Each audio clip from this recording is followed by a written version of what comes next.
Powered by Sports Interaction, Canada Sportsbook. Woo! It's over. Call it a day. The Edmonton Oilers are moving on to round 2 of the NHL playoffs. To quote Russell Crowe, are you not entertained? Are you not entertained? Edmonton wins 5-4, wins the series 4-2 in a very dramatic game. But before we get in depth on all things Game 6 Edmonton LA, a word from our friends at Sports Interaction.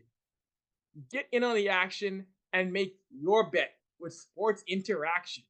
Every hit, every shot, every goal. From all your favorite teams and players, like Kyle Yamamoto scoring a big late series winning goal with competitive odds, the best live in play, and more ways than ever to get into the game. Like Minute Madness, our exclusive game with so many opportunities to win by the minute. Download the app in Ontario, use the QR code you see at the bottom of the screen, or head to sportsinteraction.com/SDPN to get started. 19 plus, and please play responsibly. All right, first things first, Oiler fans.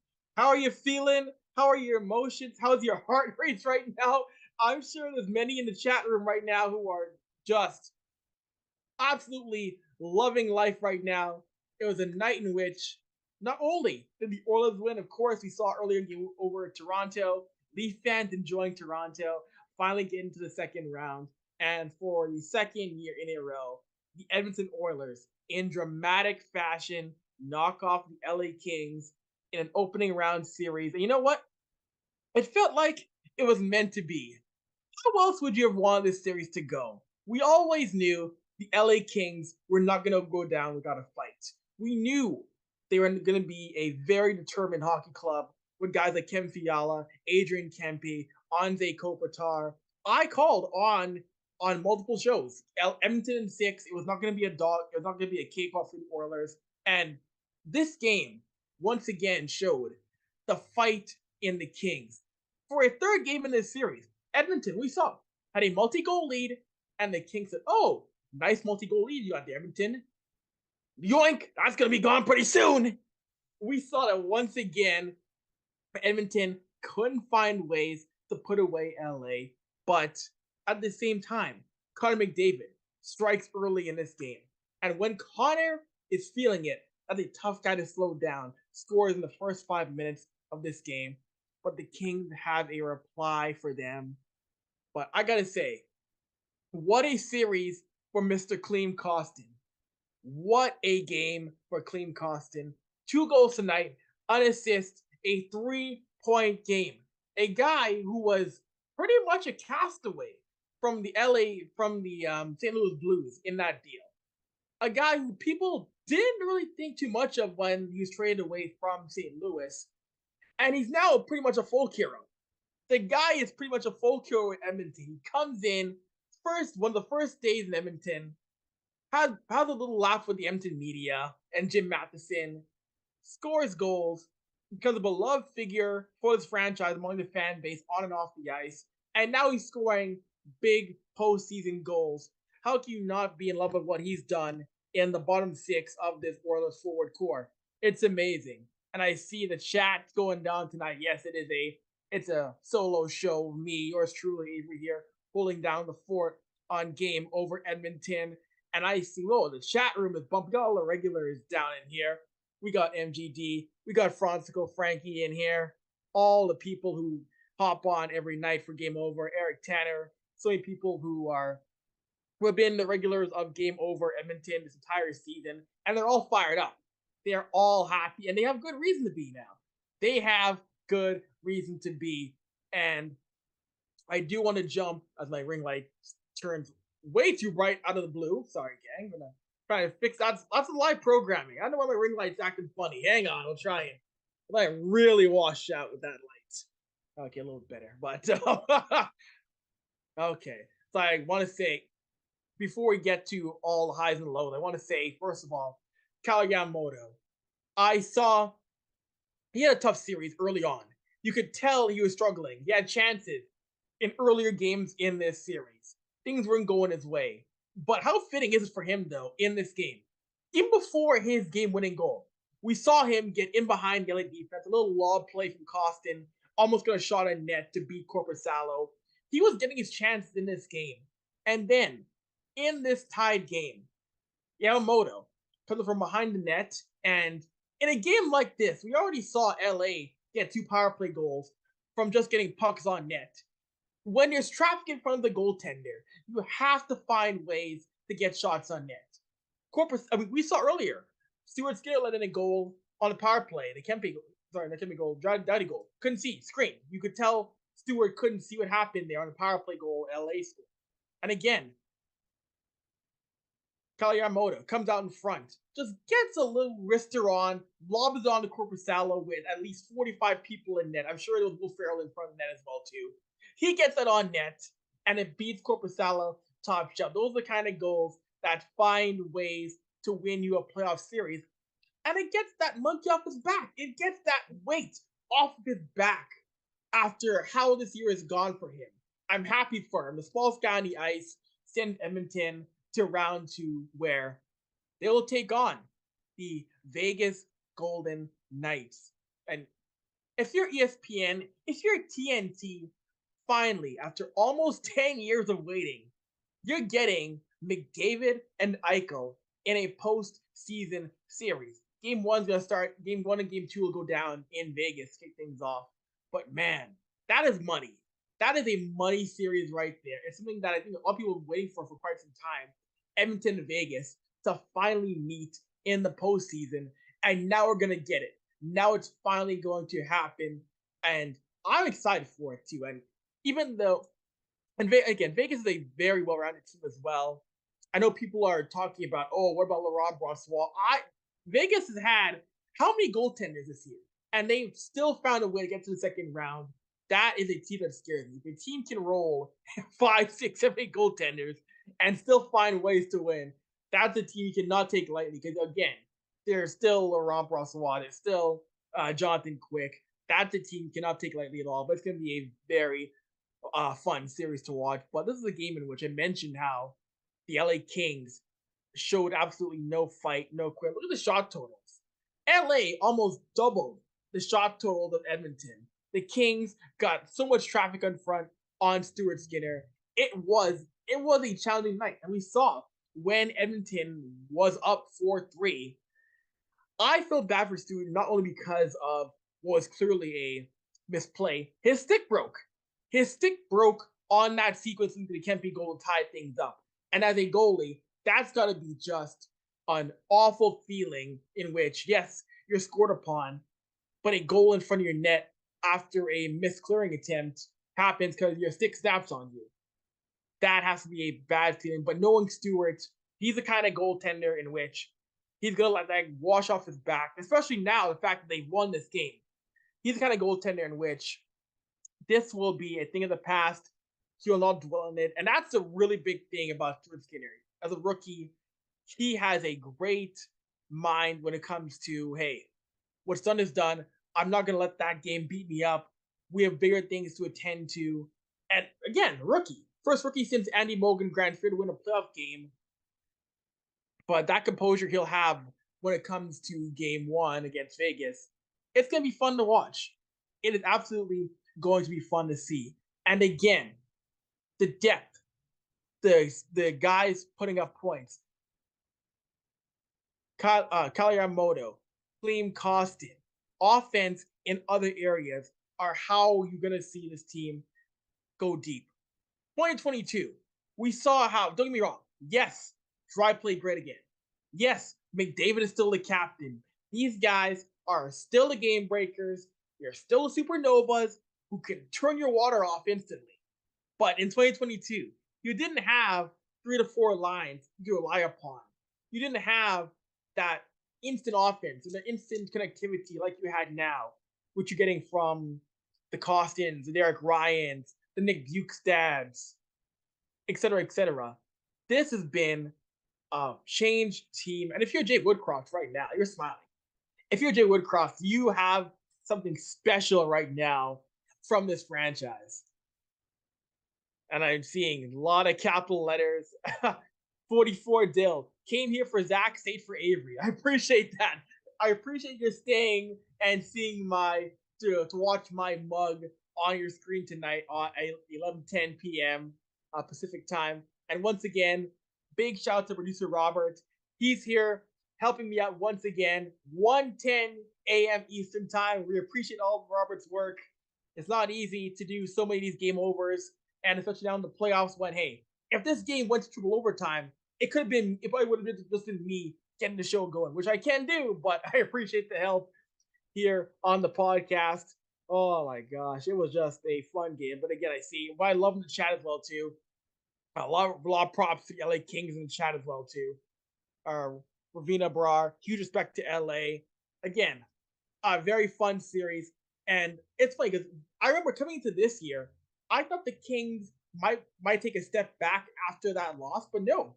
What Tom McClellan has done for the LA Kings roster and those veterans on that core have played wonderfully. They had a great series, and Quentin Byfield, guys like Kim Fiala, Quentin Byfield, Matt Roy, these are guys who I was really impressed with. Quentin Byfield again got his chances. He scored in this series.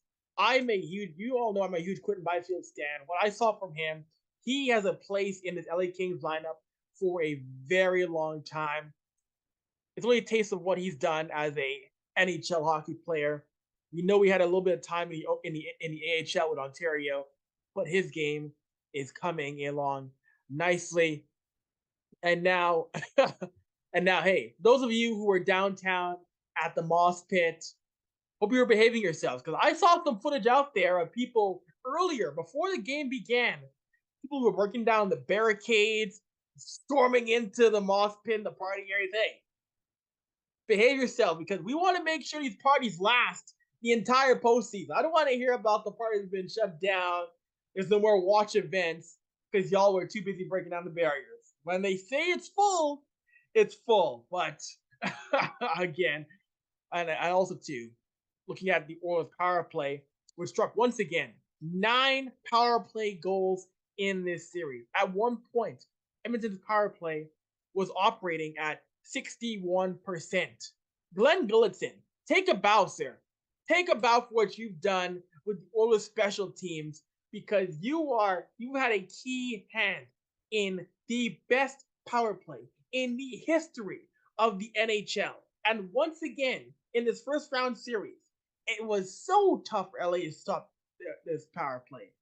Try as they might, it is scary when you see the power play one set up and Leon Draisaitl goes to that. When Leon Draisaitl swings wide and sets up for the one-timer, there are very few things in life more scary than Leon Draisaitl setting up there, you know it's coming, and being unable to stop that one-timer. In terms of one-timers, I would say 1-2, you gotta be Ovi's one-timer, and then Draisaitl's. Those two are so dang hard to stop.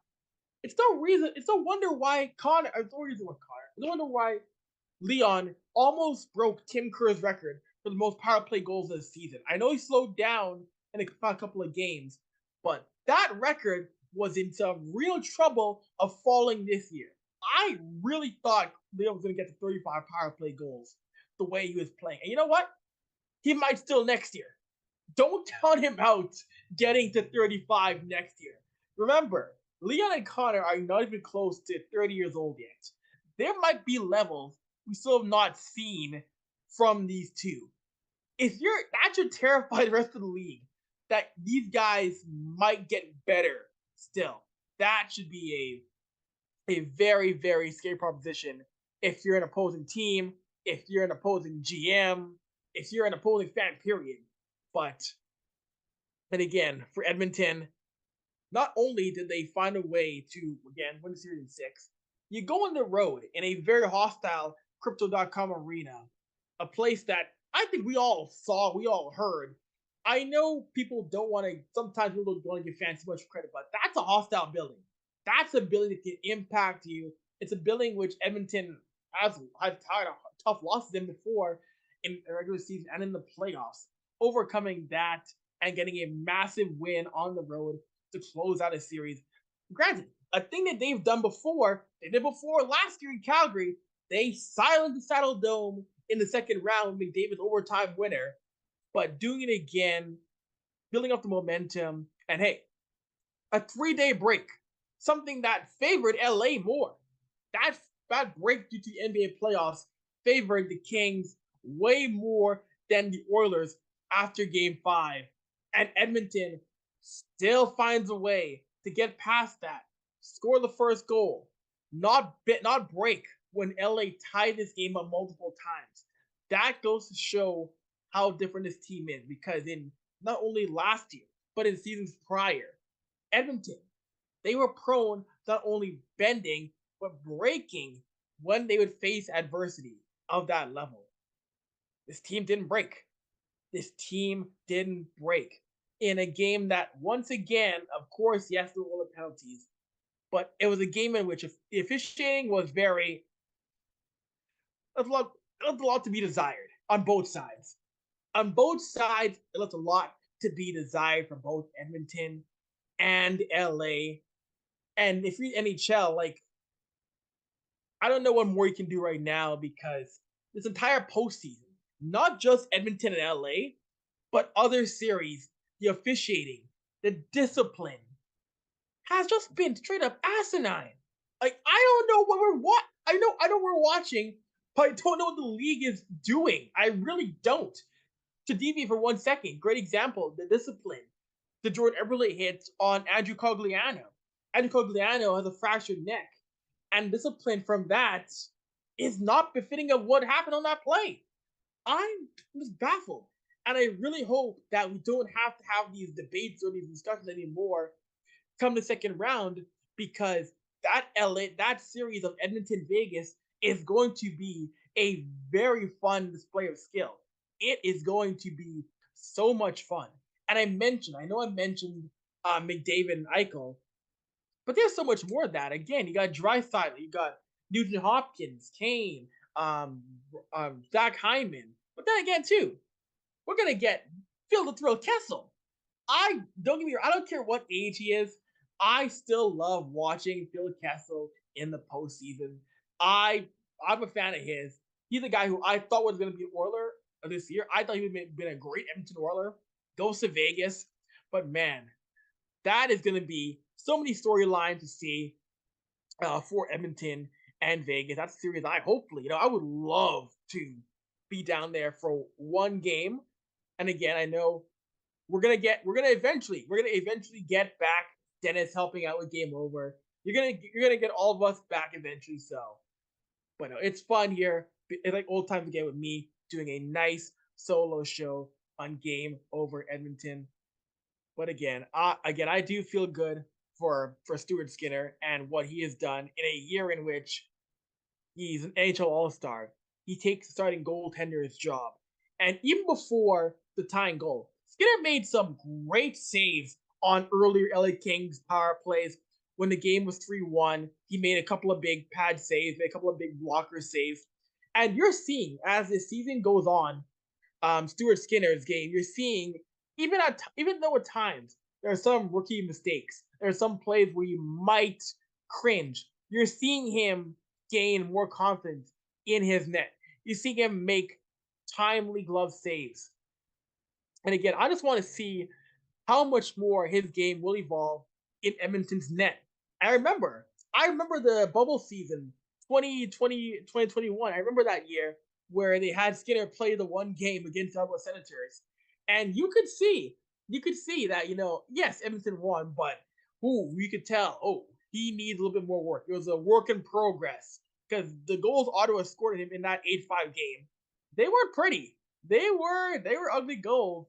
But Stewart went down to the AHL, some more time in Bakersfield, became a dominant goaltender in the AHL. And even with tonight, I see signs of Stewart really being the number one guy.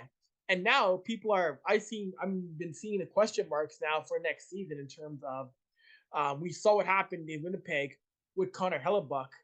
And I'm seeing questions now of, do we have a Hellebuck trade to Winnipeg? Does Edmonton try to get Connor Hellebuck or try to bring him in some way, somehow?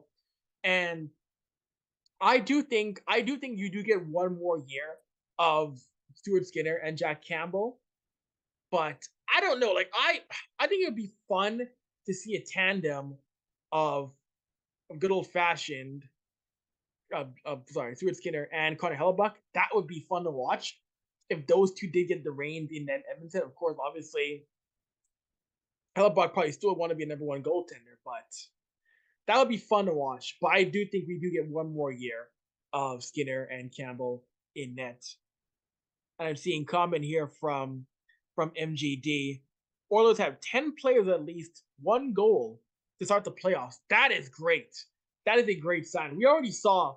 In my one of my last articles from Hockey News, I wrote about how we had 12 Edmonton forwards who scored 10 or more goals in the regular season. And now you've got 10 players on this roster scoring in the postseason in the first round.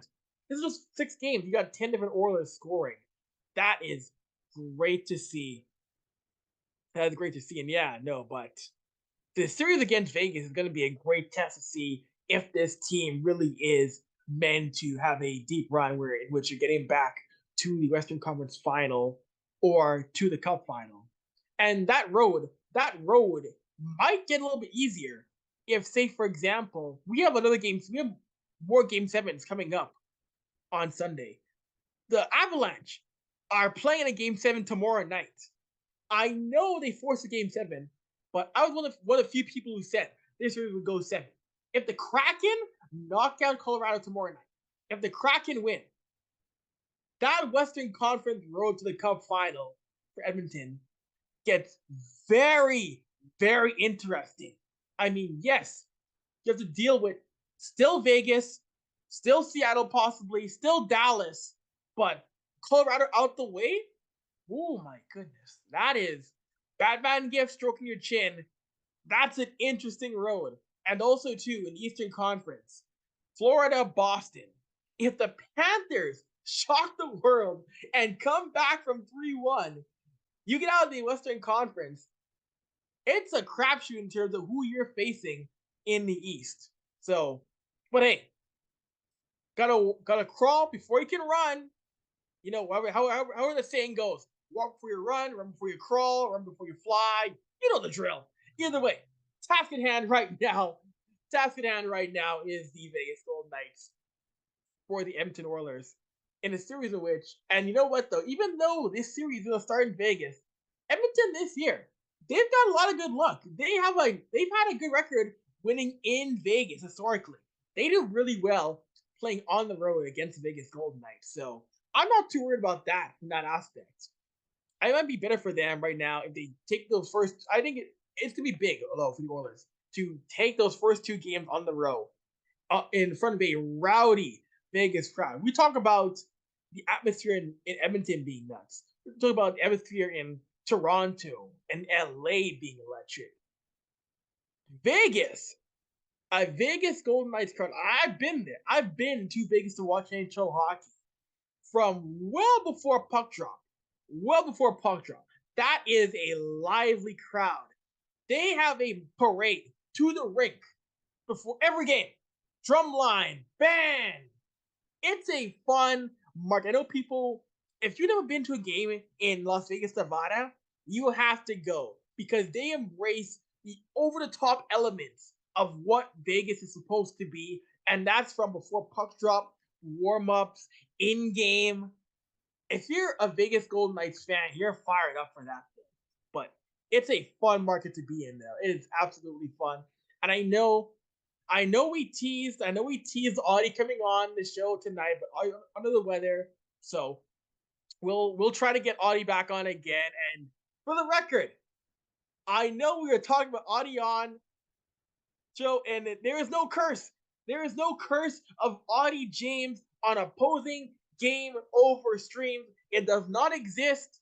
Audie can come on and the home team can win. I know he came on before game over Edmonton, where the Oilers lost. I know he came on game over Winnipeg, in which the Winnipeg Jets lost. But Audie, there is no curse. There is no curse. Even though he didn't appear on this show, we teased him coming on. Some were concerned, even teasing him on might give bad juju, but no, it didn't happen. Any host can come on any show and they will not affect what happens in between the blue and black and red paint. Doesn't exist. So, Audie, you're more welcome to come on when you're healthy again. To come on a game over. Edmonton, we need you during this Vegas series. You are more than welcome to hop on the show. Oh my gosh. Of course, we got one more very important announcement. We've been, of course, oh, sorry, give me 1 second here, gang. Oh my gosh. There we go. Oh, there we go. All right, before we as we start to wind things down. As you've all seen here on Game Over shows, we're raising money for the Alphabet Sports Collective throughout the whole Stanley Cup playoffs. Alphabet Sports Collective creates a safe and inclusive environment in hockey for folks of all sexual identities and gender expressions, your education, community building, and mobilization. You can donate to Alphabet Sports Collective in the link in the chat. We want to help out as much as we can. It's amazing what they've all been doing, what Brock has done. It's an amazing initiative. Donate if you can. We love helping out the Alphabet Sports Collective. They are a great group of people trying to make hockey truly everybody. They're putting in the work. Donate. Oh man, but I'm fired up right now. I'm usually the more calm one on Game Over Edmonton's. It's more usually Zach. It's Dennis. I try to be the more level-headed journalist, button up things. I'm the one who tells the world it's gonna be all right. But I gotta fill the void tonight of Zach and no Dennis tonight. I gotta fill that void. And I see got a few more comments here from the usual people here in the chat. Yeah, what you do? Who else we got here? Oh yeah, for the love of life. Kings night season ticket holder here. Seen a ton of Knights Oilers games, and always give you guys respect, win or lose. Appreciate that comment. And yeah, like I mentioned, the Nevada hockey culture down there, it's fun. I've covered games. I profiled UNLV hockey for out like a couple of years ago, and even college hockey. They packed the barn there. So yeah, no, great fan base down there. I know it's gonna be a lot of Oilers fans down there because those who don't know, Albertans. I know we talk about the snowbirds who are Albertans who live in Florida, who live in California, who live in Arizona. The snowbirds in Edmonton. Edmonton has flocked over Vegas. Ask anybody. When visiting teams come to T-Mobile Arena, you hear the most. I know Leaf fans do well, Habs fans do well, Canucks fans do well. No, it's the Oilers fans who take over that area by T-Mobile Arena on that promenade by New York, New York. It's always a scene. You swear you're back in Alberta when you go to a game in Vegas. So it's gonna be fun. It is going to absolutely be fun for that series here. Oh my gosh. And now I'm seeing more people floating the idea of, oh, we're one step closer now to a Toronto Edmonton Cup final. One step closer. I said before on Game Over, on third intermission, on zone time. Be careful saying that because this country will be in shambles if we do get Toronto and Edmonton playing for a Stanley Cup come June.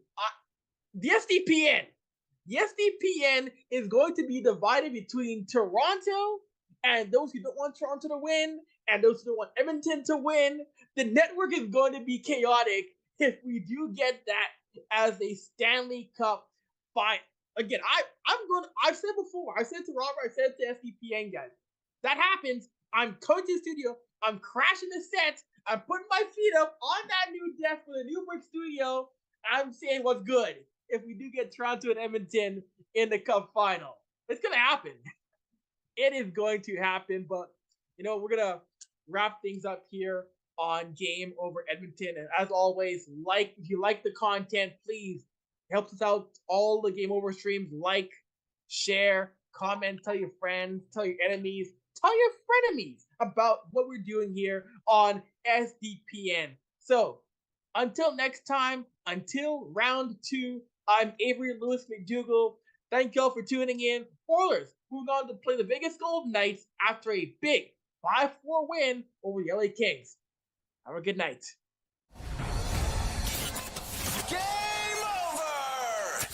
Powered by Sports Interaction, Canada Sportsbook.